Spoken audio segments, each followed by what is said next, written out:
Welcome to the Slop Farm. Enjoy the video. You start by cutting power and isolating variables. Unplug the FC25 PC and remove any battery or dongle. Then, visually inspect the cable and USB plug for bent pins, frays, or lint in the port. Physical faults are common. Once done, launch the manufacturer driver/firmware tool on your PC and note the reported firmware version. This tells you whether a corrupt firmware or driver mismatch is likely. Make sure your PC recognizes the device before proceeding. You now perform the reflash. First, force the controller into bootloader mode by holding the designated buttons while plugging into USB. The manual indicates which combo.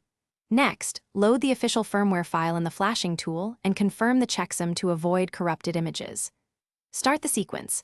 Erase existing firmware, flash the new file, then run the verification step.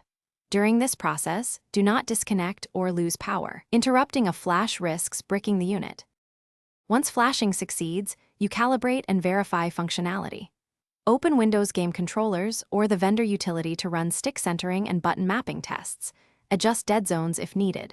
Then test across 2 or 3 games or input testers to confirm consistent analog range and response. If issues persist, swap to another known good USB cable and port, or perform the hardware factory reset sequence. Troubleshooting tip. If flashing fails repeatedly, try a different PC and a powered USB hub. This often resolves power-related failures. Thanks for watching. Consider subscribing if we helped you today.